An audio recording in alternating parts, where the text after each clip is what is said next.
कुंती ने इसीलिए मांग लिया, दुख दे दो केशव, क्योंकि सुख में तो आंख ही नहीं खुलती।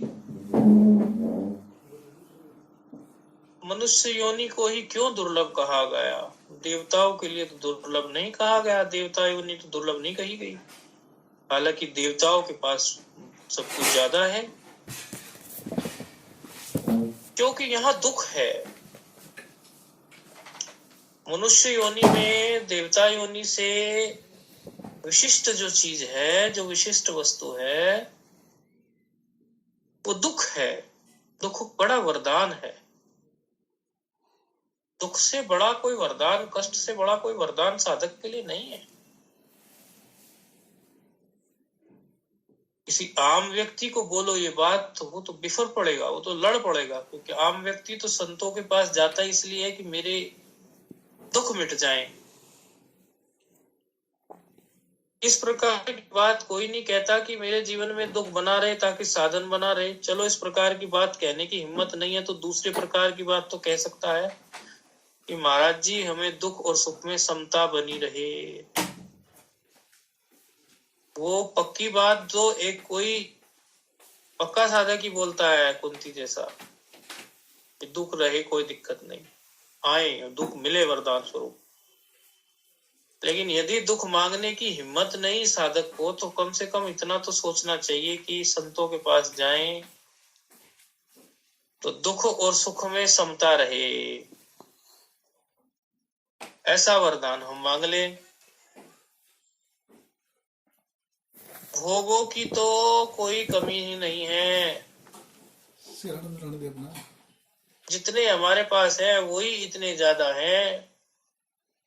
ऐसा कोई व्यक्ति नहीं है जिसके पास जितनी उसकी जरूरत है उससे कम हो, उससे ज्यादा ही होता है। प्राय सभी की बात नहीं कर रहे, लेकिन प्राय जो भी हमारे दायरे में साधक हमें दिखते हैं।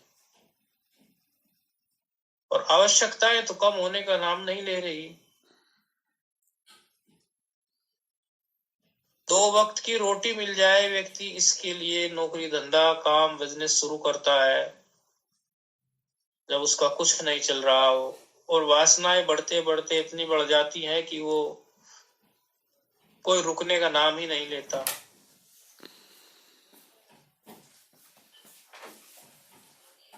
द्रवे जब रघुनाथ तो देवे साधु संगति, द्रवई जब रघुनाथ तो देवे साधु संगति। साधु संगति मिल जाती यदि भगवान को हमारा कोई कर्म पसंद आ गया हो। फिर साधु संगति से सत्संग मिलेगा, सत्संग से विवेक जगेगा। और विवेक एक ऐसी चीज है जो सबके पास एक जैसा नहीं होता। इसमें हमेशा तारतम्यता बनी रहती है, किसी का कम किसी का ज्यादा।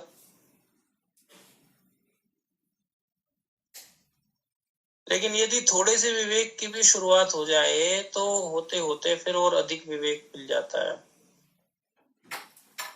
और विवेक के बाद ही वैराग्य आता है, क्योंकि वैराग्य का मतलब क्या है?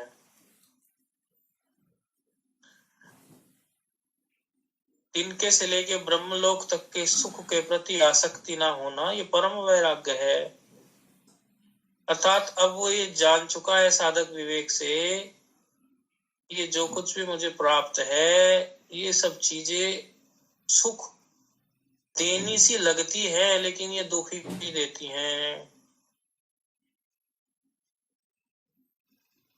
खाने में असावधानी करो तो बीमारी आ जाती है, खाने में असावधानी ना भी करो तो शरीर के अंग पाचन शक्ति इत्यादि तो खर्च हो ही रहे हैं, कमजोर हो ही रहे हैं। जो 27-28 की उम्र हम अपनी तब देखते थे, अभी 38 की उम्र में हम में वो दम थोड़ी ना रह गया है। अरे 25-26 साल के जैसे हम थे, अभी हम स्वयं भी 38 साल के अपने आप को उतना नहीं फील करते। तो कुछ अंतर आ गया है ना।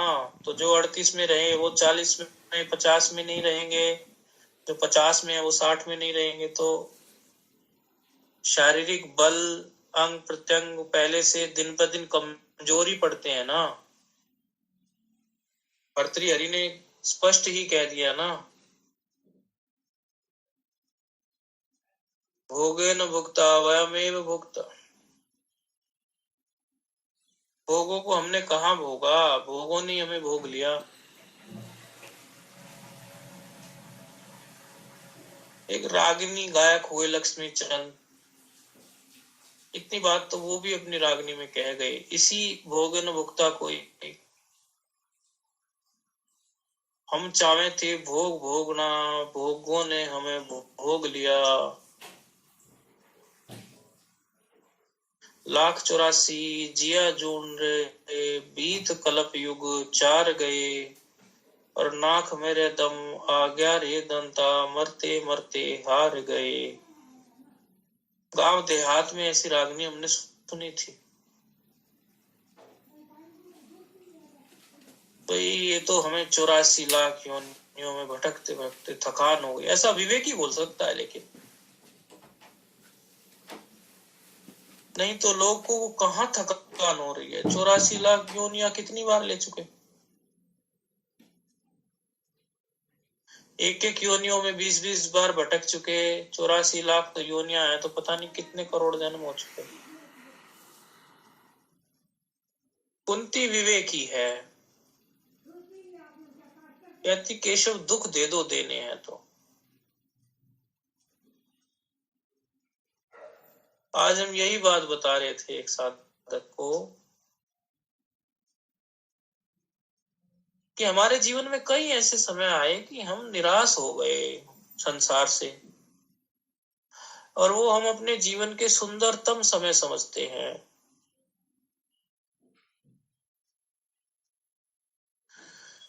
जीवन से निराश माना दुनिया से निराश, हम उस निराश की बात कर रहे हैं। आप समझना कौन सी निराशा की बात कर रहे हैं।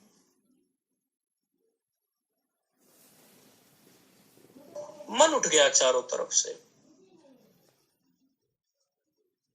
ऐसी स्थिति परिस्थिति मानसिक हो गई कि मन ही उठ गया चारों तरफ से।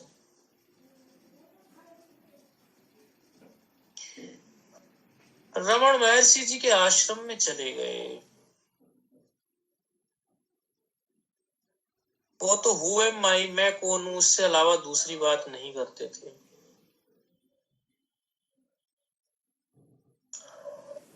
किसी से बात करने का मन नहीं किया।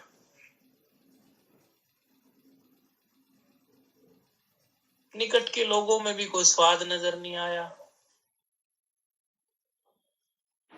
जिनसे अपना अधिक प्रेम संबंध सब समझते, उनमें भी कोई, उनकी बातों में भी कोई सार नहीं लगा। उनकी बातें भी छल कपट से भरी लगने लगी। ईश्वर की लीला होती है ये, कृपा होती है ईश्वर की। मन हट गया सबसे। यहाँ तक कि बाह्य गुरु से भी मन हट गया। अंदर जो गुरु है और वो जो गुरु का दिया हुआ ज्ञान है, वो जो अंदर बैठा है ज्ञान, वो केवल एक साथ था।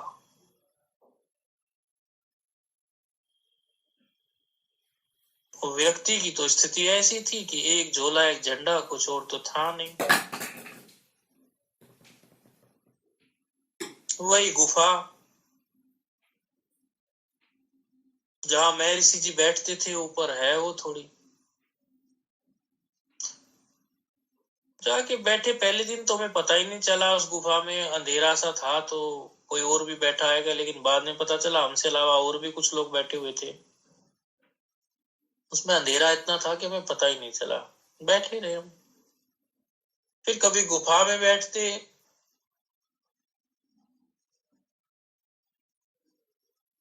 कभी कुछ ऐसे समय पर, औने पौने समय पर जब लोग सो रहे होते, तो जिस कमरे में महर्षि जी अंतिम समय तक रहे, उस कमरे के पास में, उसके बाहर बैठे रहते। कभी उनकी समाधि के पास बैठे रहते, कभी उसी आश्रम में बैठकर अरुणाचल पर्वत की तरफ देखते हुए सूर्य को देखते। ये कुछ प्रयोग हम करते। कभी सुबह 3 बजे उठ के ध्यान में बैठते। भोजन तो नीरस, क्योंकि तमिल भोजन मिलता है, तो भोजन में कोई खास रुचि नहीं होती।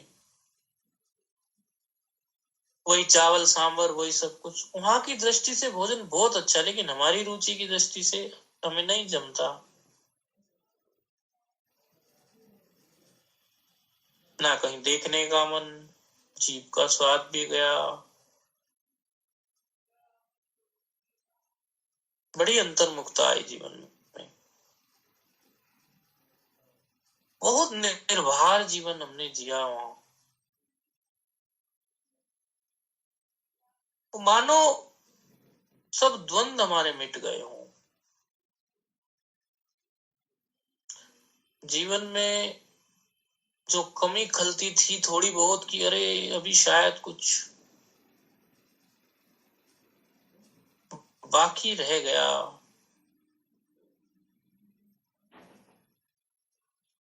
वो वहां महसूस हुई पूर्णता। क्योंकि इसके पूर्व भी घर से तो निकले ही थे वर्ष 2010 में।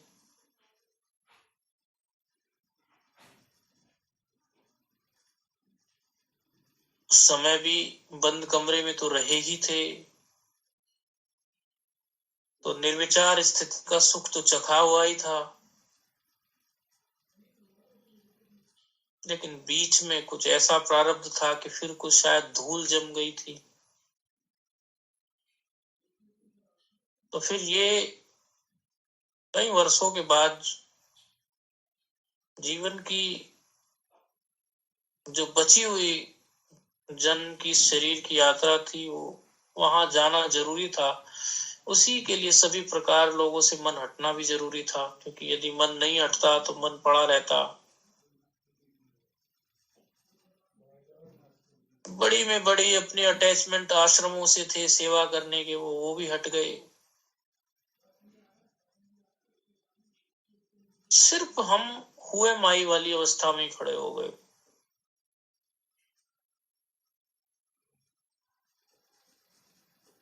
वहां जाके भी हम कुछ शुरू के कुछ दिन तो लोगों के संपर्क में, 1-2 लोगों के संपर्क में रहे। बाद में उनसे भी मन हट गया। फिर तो हमने सबको नमस्कार कर दिया। मोबाइल बंद, नंबर बंद, सब बंद। सिम निकाल दिया, कोई मतलब नहीं।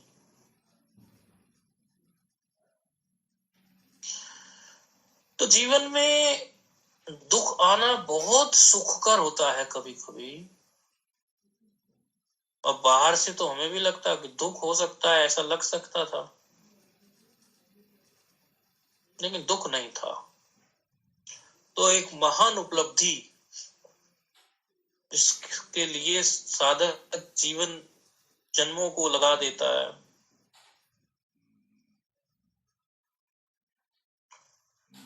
अंतर्मुखता का आखिरी स्तर आ जाना, ये बहुत बड़ी बात है।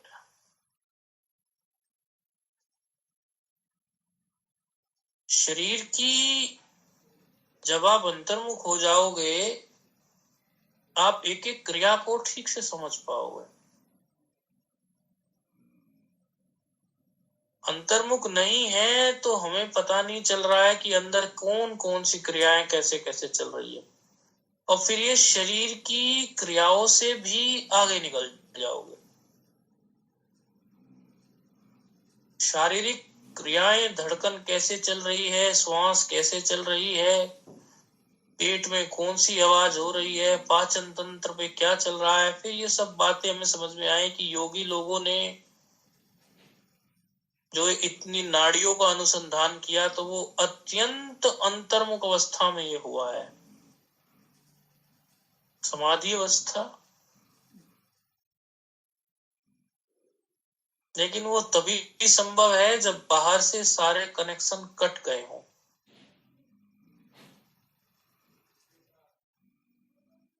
और एक बार युक्ति मिल जाए फिर तो व्यक्ति उस चीज को बढ़ा सकता है।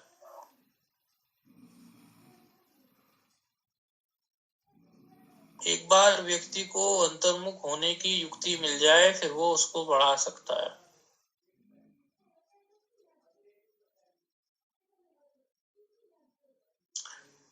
ठीक है, अब उसके बाद का भी जीवन जो है वो भी देखा सब।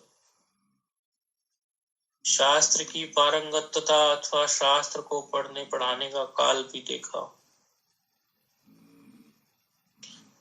लेकिन अंतर्मुखता तो बात ही निराली होती है। अत्यंत अंतर्मुख व्यक्ति की भूख और प्यास कम हो जाया करती है, क्योंकि श्वास की संख्या एकाएक बहुत कम हो जाती है। 15-16 श्वास यदि मिनट में आते हैं साधारण व्यक्ति को, तो अत्यंत अंतर्मुख व्यक्ति को 3 या 4 ही श्वास आते हैं।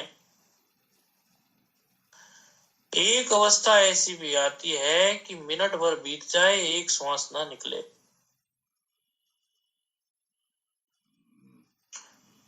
लेकिन ये जन्मों जन्मों के कोई अभ्यास से, ईश्वर कृपा, गुरु कृपा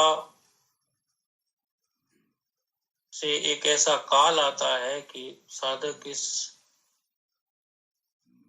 अवस्था को प्राप्त करता है। अन्यथा तो जन्मों जन्मों से यात्रा चल रही है, कहाँ हाथ आता है कुछ। माया ऐसी है कि सुबह उठते हैं रात तक कुछ न कुछ रोज नया काम मिला रहता है, और बिना मतलब के काम मिले रहते हैं। एक गैस का छोटा सा पाइप भी यदि काटने लगे और वो ठीक से ना कटे तो कई घंटे वही खराब कर दे। माया ऐसी है। साइकिल की चेन उतर जाए वो भी व्यर्थ का काम, टायर पंचर हो जाए गाड़ी में वो भी व्यर्थ का काम, इलेक्ट्रिसिटी भाग जाए 4 घंटे वो भी व्यर्थ का काम। जरूरी नहीं था ना ये काम होना। पंचर नहीं होना ऐसा भी तो हो सकता है, लाइट नहीं जाए ऐसा भी तो हो सकता है। तो बहुत सामान्य चीज है लाइट नहीं जाए। लेकिन लाइट जाने से संबंधित भी जो अव्यवस्था होती है, ये माया ही तो है। ये तो वो माया है जो आपके हाथ में नहीं है साधक के। मतलब जो जिसका ज्यादा आपसे कोई मतलब नहीं है, जिसको आपने खुद से आपकी अविद्या से या कुछ विशेष प्रपंच आपने फैलाया नहीं है। माया तो वस्तुतः साधक के हाथ में होती ही नहीं है, क्योंकि माया तो वेदांत की दृष्टि से माया विशिष्ट चेतन समष्टि ईश्वर की होती है।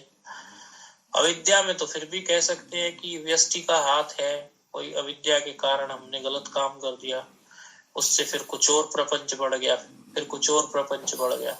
कुछ भी हो, अविद्या कहो या अविद्या का समष्टि स्वरूप माया कहो, समय तो जाया कर ही देता है। समय की कतार ऐसे निकल जाती है कि कुछ पता नहीं। शादी कर लो 15-20 वर्ष ऐसे निकल जाते हैं कि 30 वर्षों तक तो यही होश नहीं आता कि तूने शादी की, क्या किया। बच्चे जवान हो गए, शादी कर, उनकी भी शादी, फिर काम।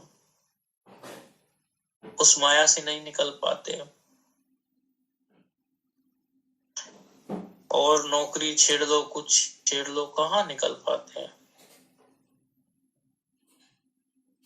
तो वेदांत को आचरण में लाने चाहते हैं सब जो भी साधक हैं, लेकिन वेदांत आचरण में आसानी से आता नहीं है, क्योंकि हमारा अभ्यास नहीं है। बस एक ही तरीका है, संग उन्नत कर लो। उन लोगों का संग पकड़ लो जिनके में आ गया हो वेदांत,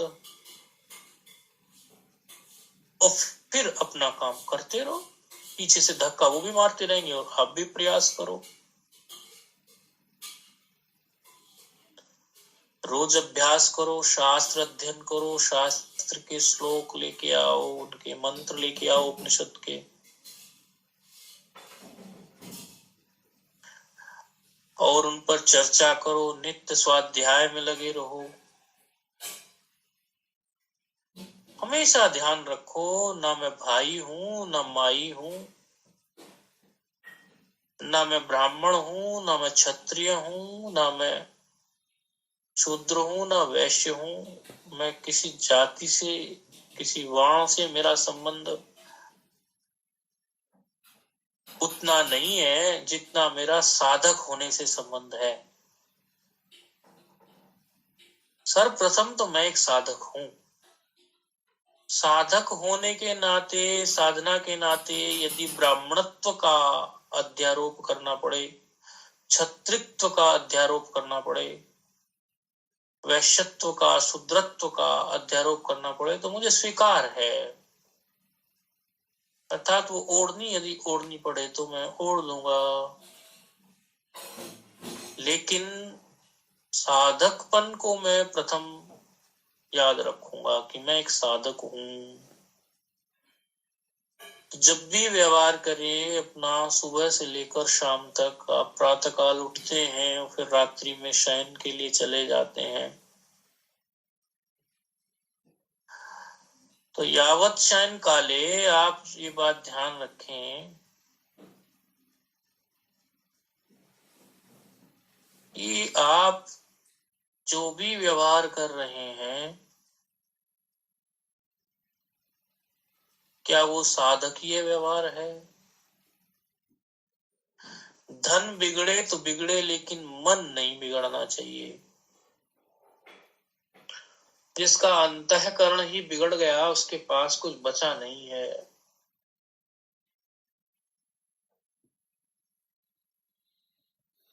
एक बात सुनी है मैंने, आपको भी सुना देता हूं।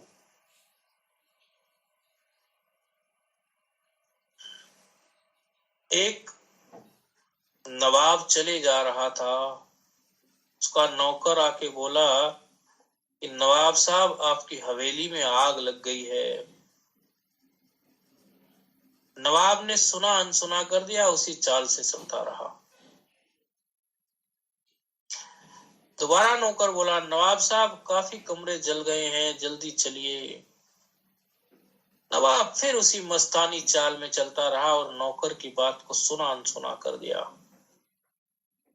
तीसरी बार नौकर झल्ला के बोला, नवाब साहब आप कर क्या रहे हैं? आप तेजी से चलेंगे तो शायद हवेली में कुछ बच जाए। आप व्यवस्था को ऐसा करा दें कि शायद जलने से कोई चीज बच जाए। नवाब का जवाब आप सुनिए। साधक का दृष्टिकोण वही होना चाहिए जो नवाब का जवाब है। नवाब कहता है, अरे कनीज, रे नौकर, अरे मूर्ख, ये चाल मैंने वर्षों की मेहनत से कमाई है। ये चाल का मैंने वर्षों अभ्यास किया, इस नवाबी चाल का। मैं इस 2 कौड़ी की हवेली के जल जाने से अपनी नवाबी चाल को त्याग दूं? जलती है कल तो आज जले, जलती है आज तो अभी जले, मैं नहीं त्यागूंगा। तो साधक ने जो अंतःकरण का निर्माण किया है, जप करके किया है, प्राणायाम करके किया है, नित्य प्रतिदिन स्वाध्याय करके किया है, पंचदशी पढ़ के किया है, या फिर उसने भगवत गीता की टीकाएं पढ़ के किया है, वो अंतःकरण की कीमत है। कभी मौका आए थोड़ा बहुत बदमाशी करने का, तो किसी लालच में आके बदमाशी मत करना, क्योंकि अंतःकरण बिगड़ जाएगा। पैसे बिगड़ते हो तो बिगड़ जाए, रिश्ते बिगड़ते हो तो बिगड़ जाए, हवेली जलती है तो जल जाए, लेकिन अपने अंतःकरण का आप कभी भी विनाश मत करना। मैं हमेशा ये बात कहता हूं महात्माओं को, महाराज आप कपट करते हो तो आपको पता है ये अखंड ब्रह्माकार वृत्ति कौन बनाएगा? ये अखंड ब्रह्माकार वृत्ति आपका वही अंतःकरण बनाता है, कोई और नहीं बनाता। गुरु जब आपको उपदेश करेंगे तत्वमसी, तो आपकी जो अखंड ब्रह्माकार वृत्ति बनेगी, अहम ब्रह्मास्मि, जो कि वृत्ति व्याप्ति है, फल व्याप्ति जिसमें नहीं है। सांसारिक सभी वृत्तियों में फल व्याप्ति है। अहम ब्रह्मास्मि की जो वृत्ति है वो फल व्याप्ति की जैसी नहीं है, वृत्ति व्याप्ति है, वो वही खत्म हो जाती है अंदर जाके। अंतिम वृत्ति है अहम ब्रह्मास्मि की, अखंड ब्रह्माकार वृत्ति है वो, फिर उसके बाद नहीं खंड होगा। वो कोई और बाहर से बनाने वाला नहीं आने वाला, आपका वही अंतःकरण, आपका वही विवेक, वही सब उस व्यक्ति को बनाने में सहायक साबित होगा, जिसको आपने दिनों दिन साधना से, अभ्यास से, संस्कार से सींचा है। और यदि आप वही कपट कर रहे हैं रोज, नहीं बनेगी। गांव की कहावत है कि भाई बुरा वो नहीं है जो बुरा कर रहा है, बुरा वो है जो बुरा करके उसको स्वीकार नहीं रहा है, अपने मन में रख दे रहा है। तो बुरा और अच्छा तो ये एक कल्पना मात्र है, लेकिन कपट तो इतने गहरे तक चला जा सकता है यदि हम किसी भी चीज के प्रति दोहरा मापदंड रखें, कपट करें, वो फिर आपके अंतःकरण के निर्माण में दिक्कत देता है। तो करो साधु संगति, मिलेगा विवेक, और उसी विवेक से आप जो है एक ऐसी चीज प्राप्त कर लेंगे जो आपके जन्मों जन्मों के बंधनों को मिटा देगी।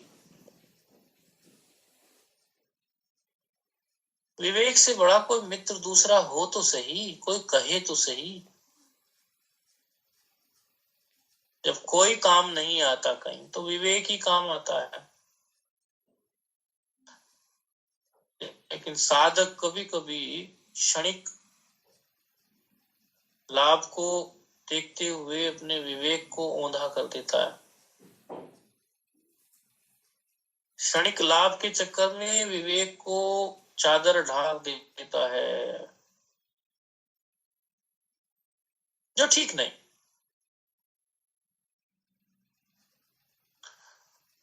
और भाई साधक पर भगवान की कृपा हो जाए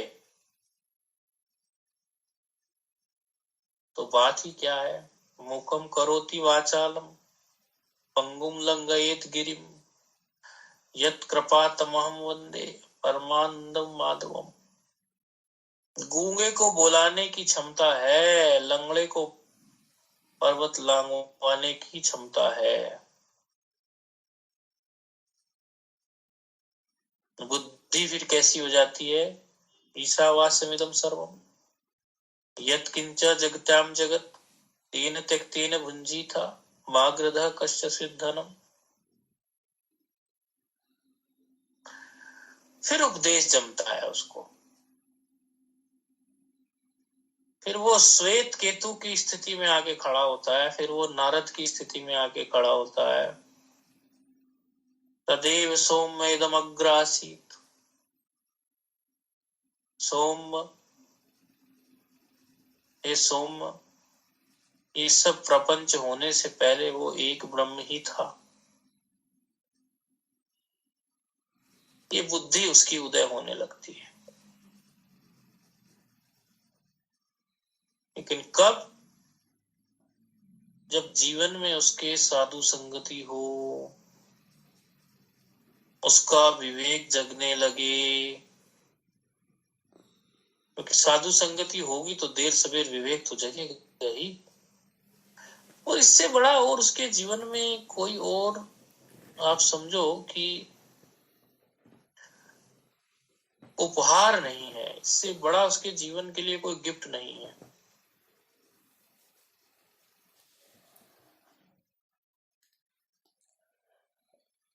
और यदि ये सब करना कठिन भी पड़ता है तो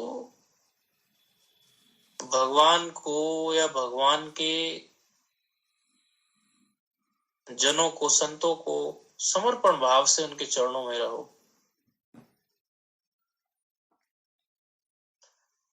भगवत गीता में कितना सारा ज्ञान भगवान ने अर्जुन को दिया, लेकिन जब बात कई बार नहीं बनती या अर्जुन निराश सा होता नजर आता है तो बार बार वो अध्यायों के बीच बीच में, ऐसा नहीं कि 18वें अध्याय में, बीच बीच में कई बार 9वें अध्याय के 27वें में भी कह दिया कि एक शरणागति नाम की वस्तु होती है, यदि तेरे जीवन में वो आ जाए तो भी तेरे कष्ट सारे खत्म हो जाएंगे। यत् करोषि यदश्नासि यज्जुहोषि तदासि यत् यत्तपस्यसि कौन्तेय तत्कुरुष्व मदर्पणम्। यत् करोषि, डुक्करी करने धातु से करोषि बन गया, सकार को सिप्थाना क्री में सकार को शकार हो गया आदेश प्रत्यय से। यत् करोषि यदश्नासि यज्जुहोषि ददासि यत् यत्तपस्यसि कौन्तेय, कुंती पुत्र। कौन्तेय कहने का भी यहाँ एक भाव है, कुंती के अंदर समर्पण भाव है, इसीलिए अर्जुन को अर्जुन नहीं कह रहे, कौन्तेय कह रहे हैं, क्योंकि तेरी माँ के अंदर इतना समर्पण भाव है तो पुत्र तो तू उसी का ही है, कुंती का पुत्र ही तो कौन्तेय है। तो हे कौन्तेय, यत् करोषि यदश्नासि यज्जुहोषि दधासि यत् यत्तपस्यसि कौन्तेय तत्कुरुष्व मदर्पणम्। जो करता है ना, जो खाता है, जो यज्ञ करता है, जो दान देता है, यत् ददासि, दान देता है, यत् तपस्यसि, जो तू तपस्या करता है, जो यत् करोषि, जो करता है, यदश्नासि, खाता पीता जो है, यज्जुहोषि, जो तू यज्ञ आदि करता है, वो सब तू तत्कुरुष्व मदर्पणम्, मुझे अर्पण कर दे। इसलिए 15वें अध्याय में हम वैश्वानरो ऐसा पाठ है, वो अपने आप को ही आप मानो कि मैं वैश्वानर के रूप में बैठा हुआ हूं, तो भोजन करते हुए वो भावना करोगे तो वो यज्ञ हो जाएगा भोजन करना भी। लेकिन अहंकार ऐसा है, ये सब चीजें करने नहीं देता। साधु संगति मिले तो बार बार प्रेरणा मिलेगी, बार बार प्रेरणा मिलेगी तो व्यक्ति कर लेगा, नहीं तो अहंकार तो बड़ा चमत्कारी है। कैसा है अहंकार? अहंकारो धियम ब्रूते मां सुप्तम प्रतिबोधय उदिते परमानंदे ना त्वम ना हम ना वा जगत। अहंकार कह रहा है बुद्धि से, अहंकारो धियम ब्रूते, अहंकारो धियम ब्रूते, बुद्धि को कह रहा है अहंकार। अहंकार धियम, धी से धियम बना है ना, यंग यंग आदेश हुआ है ना, धी शब्द है तो उसमें जब यंग हो जाता है, आजादी विभक्ति परे रहते यंग आदेश हो जाता ना, अचिष्णु धातु भ्रुवयोर व्यंगों से, तो धी से धियम हो जाता है ना, इका यंग का इका। अहंकारो धियम ब्रूते मां सुप्तम प्रतिबोधय उदिते परमानंदे ना तुम ना हम न वा जगत। अहंकार कह रहा है बुद्धि को, क्या ये जो आत्मा है ना, आत्मा मतलब विवेक, यहाँ आत्मा मतलब विवेक से कहा गया है, वह जो सोया हुआ आत्मा है ना, अर्थात विवेक है, विवेक समझना, आत्मा माना विवेक। क्योंकि आत्मा शब्द का अलग अलग जगह अलग अलग अर्थ निकालते रहते हैं ना। शास्त्रकार कई बार आत्मा को जीवात्मा भी कह देते हैं, कई बार आत्मा को ब्रह्म भी कह देते हैं, तो वो देखना पड़ता है प्रसंग। तो यहाँ आत्मा माना विवेक, बोले ये जो सोया हुआ विवेक है ना, आत्मा जो है ना, उसे मत जगा देना। बुद्धि को कह रहा है अहंकार। देखो अहंकार क्या कह रहा है बुद्धि को, अरे वो बुद्धि, वो जो सोया हुआ विवेक है ना साधक का, उसे मत जगा देना। बोले क्यों? माँ सुप्तम, मत जगाओ, उसको सोने दो। माँ प्रतिबोधया सुप्तम, सोने दो उसको। क्यों? क्योंकि उदिते परमानंदे, यदि वो विवेक जग गया, यदि वो विवेक जग के वो परमानंद स्वरूप उसका जग गया, तो फिर क्या होगा? ना त्वम, ना तो तू बचेगा, ना हम, ना मैं बचूंगा, ना ये जगत भी नहीं बचेगा। इसकी तो सारी त्रिपुटी भंग हो जाएगी, अहंकार भी नहीं बचेगा, बुद्धि भी नहीं बचेगी, ये तो एकम एक हो जाएगा। इसलिए अहंकार कह रहा है, अहंकारो धियम ब्रूते मां सुप्तम प्रतिबोधया उदिते परमानंदे न त्वम ना हम ना वह जगत। देखो कितनी गहरी बात कही हुई है। बुद्धि को हमेशा रोकता रहता है अहंकार, लेकिन उपाय भी अनेकों बता दिए भगवान ने। 9वें अध्याय के 15वें श्लोक में ही कह दिया, अनेकों जगह बताइए, तो जो याद आ जाता है वो बता देते हैं हम।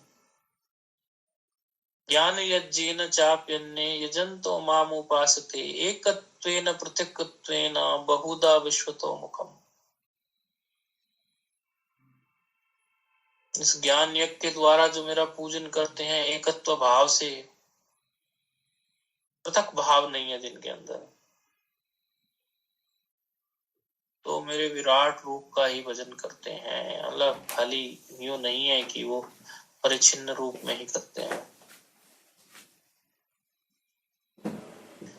अनेकों प्रकार की उपासनाएं भी बता दी,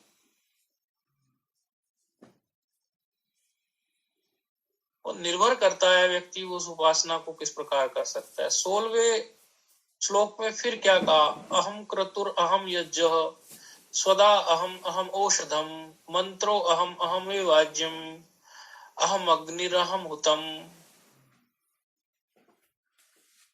भाई ये यज्ञ मैं हूँ, ये क्रतु मैं हूँ, ये स्वधा मैं हूँ, ये औषध मैं हूँ, ये मंत्र मैं हूँ, ये घृत मैं हूँ, ये अग्नि मैं हूँ, हवन भी मैं हूँ, सब कुछ मैं ही तो हूँ।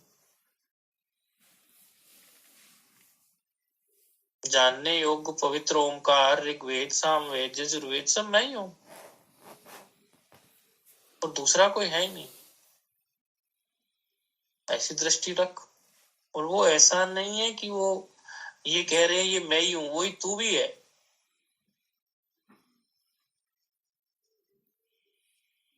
लेकिन ये जो दृष्टि प्राप्त होगी, ये तो सत्संग से प्राप्त होगी ना।